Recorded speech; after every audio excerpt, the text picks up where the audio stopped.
तो जैसा कि हमने लास्ट एपिसोड के अंदर देखा था, गाओ पैंग जो होता है वो वहाँ पर डिस्ट्रक्शन मचा रहे मोस्टर को देखने के बाद में बोलता है कि ठीक है, मैंने अपना मन जो है वो बना लिया है। मैंने फैसला कर लिया है कि मैं अब जो ये वर्ल्ड है इसे डिस्ट्रॉय जो है वो करने वाला हूँ। और गाओ पैंग की इस बात को सुनते के साथ ही जो बिग फैट होता है वो भी काफ़ी फ़नी तरीके से गाओ पैंग की तरफ देखने लगता है।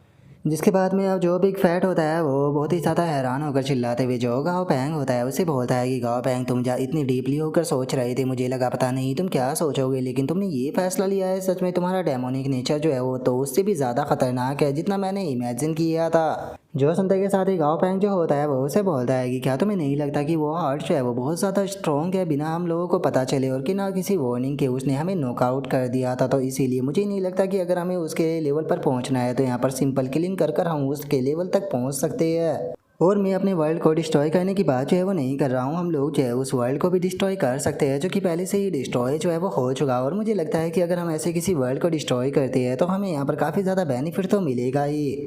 और अब गाओ पैंग के इतना बोलते के साथ ही हमारा व्यू जो होता है वो एक डिस्ट्रॉय वर्ल्ड के ऊपर आ जाता है जिसे कि गार्डियन ऑफ द गॉड्स भी कहा जाता है। और हम देखते हैं कि वहाँ पर चारों तरफ बस रेत ही रेत और स्पिरिचुअल रिफ्ट अपेयर हो रही होती है।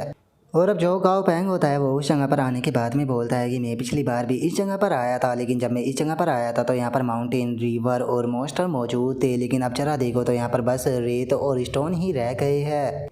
इसीलिए मुझे नहीं लगता कि यहाँ पर कोई भी शायद जिंदा बचा होगा। तो इसीलिए सबसे पहले हम लोग जो है वो गार्डन का जो सेंटर है वहाँ पर चलते हैं। और इतना बोलते के साथ ही अब गाओ पैंग जो होता है वो एक जगह पर आ जाता है जिस जगह को देखते हुए वो बोलता है कि इस जगह को देखकर तो ऐसा लगता है कि बिल्कुल ये डिसअपेयर होने की कगार पर है। मनी मेकर जल्दी से बाहर आओ, मुझे तुम्हारी ज़रूरत है। और गाओ पैंग के इतना बोलते के साथ ही मनी मेकर जो होता है वो वहाँ पर आकर ज़मीन पर कान लगाकर सुनने लगता है।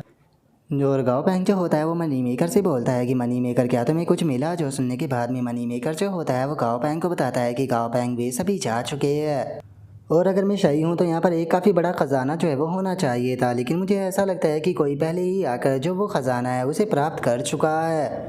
जो सुनते के साथ ही गाओ पैंग जो होता है वो बोलता है कि इस चीज़ से कोई फ़र्क जो है वो नहीं पड़ता है, क्योंकि मुझे पक्का यकीन है कि उन लोगों को यहाँ पर मौजूद सामानों की कोई भी यहाँ पर पहचान नहीं है। वे लोग जो है वो छोटे मोटे आइटम यहाँ से लेकर जा सकते हैं, लेकिन जो असली वैल्यूबल चीज़ है मुझे नहीं लगता कि वे उस चीज़ को लेकर यहाँ से कभी भी जा पाएंगे। और गाओ पैंग के इतना बोलते के साथ ही जो फ्लेमी होती है वो हवा में फ्लाई करते हुए गाओ पैंग से बोलती है कि गाओ पैंग, क्या हम लोग चाहे वो इस वर्ल्ड को डिस्ट्रॉय करने वाले हैं, लेकिन क्या तुम्हें सच में ऐसा लगता है कि हम इसे डिस्ट्रॉय कर पाएंगे अपनी करंट स्ट्रेंथ के साथ में? क्योंकि मुझे नहीं लगता कि हम लोग इतने पावरफुल है कि इस वर्ल्ड को डिस्ट्रॉय कर पाए। जो सुनकर गाओ पैंग जो होता है वो फ्लेमी से बोलता है कि नहीं, ऐसा नहीं है, इस टाइम पर किसी वर्ल्ड को डिस्ट्रॉय करना हम लोगों के लिए कोई बड़ी बात नहीं है, क्योंकि हम लोगों को ऑलरेडी डिटर्मिनेशन की रूट जो है वो पहले ही मिल चुकी है। और गाओ पैंग की इस बात को सुनते के साथ ही अचानक से जो डाजी होता है वो खुश होते हुए गाओ पैंग से बोलता है कि गाओ पैंग, मुझे समझ में आ गया। जो सुनकर सभी लोग जो होते हैं वो डाजी की तरफ देखने लगते हैं।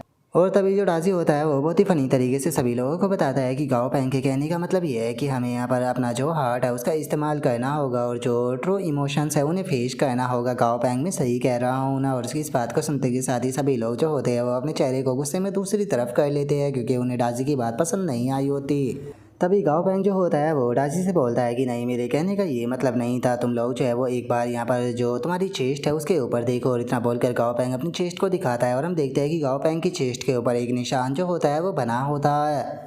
और इस चीज़ को देखने के बाद में तो वहाँ पर गाओ पैंग के सभी बैठ जो होते हैं वो गाओ पैंग का मजाक उड़ाने लगते हैं। एक बोलता है कि गाओ पैंग, तुम तो हॉट लग रही हो। तभी डाची बोलता है कि गाओ पैंग, तुमने टैटू क्यों बनवाया है? क्या तुम गैंगस्टर बनने वाले हो? तभी जो मनी मेकर होता है वो भी बोलता है कि गाओ पैंग, तुम तो बिगड़ चुके हो। तभी आइस लॉयन बोलता है कि ये बिल्कुल भी अच्छा नहीं लग रहा। तभी जो बिग फैट होता है वो भी बोलता है कि आखिर तुमने ये बनवाया कब? मुझे तो इसके बारे में बिल्कुल भी पता नहीं चला। जो सुनते के साथ ही गाओ पैंग जो होता है वो फनी सा फेस बनाकर उन लोगों से बोलता है कि बेफालतू की बकवास करना बंद करो। तुम लोग चाहे वो एक बार अपनी अपनी जो चेस्ट है उन्हें चेक क्यों नहीं कर लेते हो? तुम लोगों की चेस्ट के ऊपर भी इस तरह के निशान बने हुए हैं, यकीन नहीं होता कि तुम लोगों ने अभी तक इस चीज़ को नोटिस नहीं किया। और अब गाओ पैंग की इस बात को सुनते के साथ ही अचानक से जो आइस लोयन होता है वो बहुत ज़्यादा हैरान रह जाता है, क्योंकि हमें पता चलता है कि उसकी चेस्ट के ऊपर भी निशान बना हुआ होता है, जिसे देखकर वो चिल्लाते हुए बोलता है कि आखिर ये कब हुआ? आखिर मेरी चेस्ट के ऊपर ये निशान किसने बना दिया? जो सुनकर गाओ पैंग जो होता है वो उन लोगों को बताता है कि ये कोई नॉर्मल निशान नहीं है, बल्कि ये टर्मिनेशन ऑफ सील है। अगर ये नहीं होती तो मेरे अंदर कभी भी इतनी हिम्मत नहीं आती कि मैं एक वर्ल्ड को ही डिस्ट्रॉय करने के लिए चल देता। क्या तुम लोग चाहे वो मेरी बात को समझ रहे हो? और अब गाओ पैंग के इतना बोलते के साथ ही हम देखते हैं कि सभी की चेस्ट के ऊपर बने हुए निशान में से एक एनर्जी जो होती है ब्लैक कलर की निकलकर सीधे आसमान में जाकर इकट्ठा होने लगती है। और उस एनर्जी के अंदर से हम देखते हैं कि वही हार्ट ऑफ टर्मिनेशन जो होता है वो निकलकर बाहर आ जाता है। और जैसे ही वो हार्ट वहाँ पर अपेयर होता है तो अचानक से ही हम देखते हैं कि वहाँ पर काफ़ी ज़्यादा हलचल होना शुरू हो जाती है, जहाँ पर की टोर्नेडो भी बनने लगते हैं, जिसे देखकर गाओ पैंग अपने मन में सोचता है कि क्या ये नेचुरल डिजास्टर है। ऐसा लगता है कि इस वर्ल्ड ने जो खतरा है उसे सेंस कर लिया है, जिसका ये रेजिस्टेंस करने की कोशिश कर रहा है। और गाओ पैंग के इतना सोचते के साथ ही अचानक से एक चिल्लाने की आवाज़ आती है, जो कि चिल्लाते हुए बोलती है कि कौन यहाँ पर आया है, कौन यहाँ पर जो पावर ऑफ रजिस्ट है उसे प्राप्त करना चाहता है। और अब इस आवाज़ को सुनकर गाओ पैंग जो होता है वो अपने मन में सोचता है कि अगर मैं सही हूँ तो ये प्लेन सोर्स की पावर जो है वो होनी चाहिए थी, जिसने कि अभी अभी आवाज़ दी थी। शायद ये भी अपनी जो प्लेन सोर्स की पावर है उसे किसी दूसरे को देने के लिए तैयार हो गई है। जो प्लेन सोर्स की पावर होती है उसकी मदद से हम किसी भी आने वाले डिजास्टर का सामना जो है वो कर सकते हैं और उसके बारे में पता भी लगा सकते हैं। अगर मैं यहाँ पर प्लेन सोर्स की जो पावर है उसे प्राप्त कर लेता हूँ तो मुझे लगता है कि ये रूट ऑफ टर्मिनेशन से भी ज़्यादा बेहतर हो सकती है। और गांव पैंग ये सोच ही रहा होता है, लेकिन तभी आसमान में उसे अचानक से एक ब्लैक कलर की एनर्जी दिखाई देती है, जिसे देखकर गांव पैंग भी थोड़ा सा हैरान रह जाता है। और तभी हम देखते हैं कि उस एनर्जी की मदद अंदर से कुछ मॉन्स्टर निकल कर बाहर आने लगते हैं, जिन्हें देखने के बाद में गाओ पैंग जो होता है वो अपने मन में सोचता है कि वर्ल्ड डिस्ट्रक्शन के टाइम पर सभी मॉन्स्टर या तो मारे जाते हैं या उन्हें छोड़कर भाग जाते हैं, लेकिन यहाँ पर इस टाइम पर जो ये बीटल मौजूद है ये इकलौती ऐसी लाइफ फॉर्म है जो कि इस तरह के इन्वायरमेंट के अंदर भी जिंदा रह सकती है। सच में इस चीज़ के ऊपर यकीन कर पाना मुश्किल है कि ये वर्ल्ड जो है वो बिल्कुल डिस्ट्रॉय होने की कगार पर है, लेकिन उसके बाद भी इस तरह के जो बीस्ट है वो यहाँ पर रुके हुए हैं। और गाओ पैंग के इतना सोचते के साथ ही जो फ्लेमी होती है वो आगे आ जाती है, जिसे देखकर गाओ पैंग जो होता है वो फ्लेमी को ऑर्डर देते हुए उसे बोलता है कि ठीक है फ्लेमी, जो ये मॉन्स्टर है इन्हें मैं तुम्हारे ऊपर छोड़ता हूँ, जाओ इन्हें ख़त्म करो। जो सुनते के साथ ही जो फ्लेमी होती है वो उन भी सभी कीड़ों के ऊपर आकर अपनी फ्लेम से अटैक करना शुरू कर देती है। और हम देखते हैं कि फ्लेमी की फ्लेम के कारण जो वे कीड़े होते हैं वो भी वहीं पर ही जलना शुरू हो जाते हैं, और कीड़े जो होते हैं वो जलकर वहाँ पर एनर्जी के छोटे छोटे हिस्सों में बदलने लगते हैं। और अब वे एनर्जी जो होते हैं वो सीधे जो फ्लेमी होती है उसकी बॉडी के अंदर चले जाते हैं, जिसे देखने के बाद में जो फ्लेमी होती है वो गाओ पैंग को बताती है कि गाओ पैंग ये चीज़ तो बहुत ज़्यादा अमेजिंग है, क्योंकि मेरा जो फायर लो कंट्रोल था वो 6% से 7% हो गया।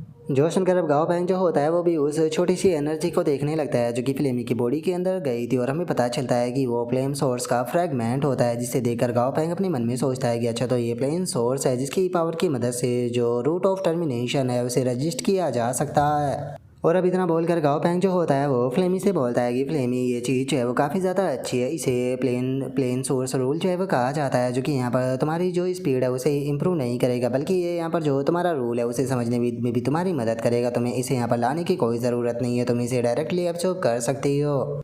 जो सुनते के साथ ही जो गोल्डी होता है वो बोलता है कि ये चीज़ तो काफ़ी ज़्यादा अच्छी लग रही है, सच बताओ तो मैं भी इस चीज़ को लेना चाहता हूँ, लेकिन मैं जो फ्लेमी है उससे इस चीज़ को छीनना नहीं चाहता। जो सुनते के साथ ही मनी मेकर भी बोलता है कि हाँ मैं भी कभी भी ऐसा करना नहीं चाहूँगा, फ्लेमी मेरी दोस्त है।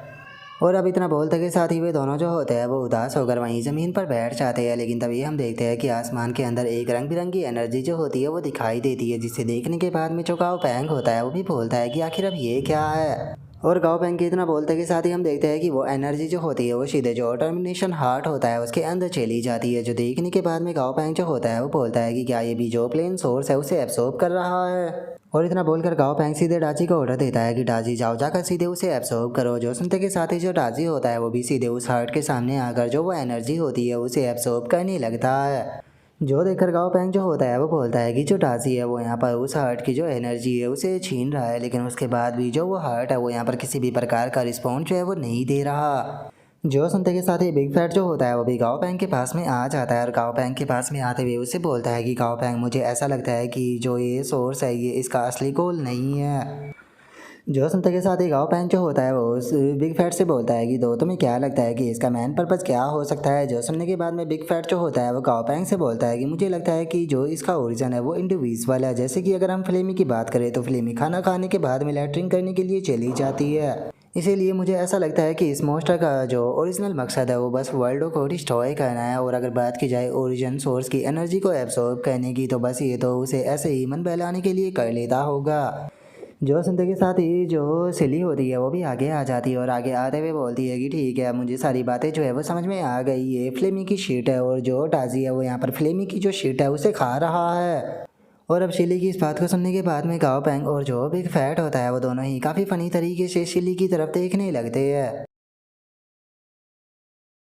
और अब यहीं पर ही जो हमारा आज का एपिसोड है वो कंप्लीट हो जाता है। तो नेक्स्ट एपिसोड के अंदर देखिए कि आगे क्या होता है। अगर आप लोगों को वीडियो अच्छी लगी हो तो लाइक करना, चैनल को सब्सक्राइब करना। मैं मिलता हूँ नेक्स्ट एपिसोड के अंदर, तब तक के लिए बाय बाय गाइस।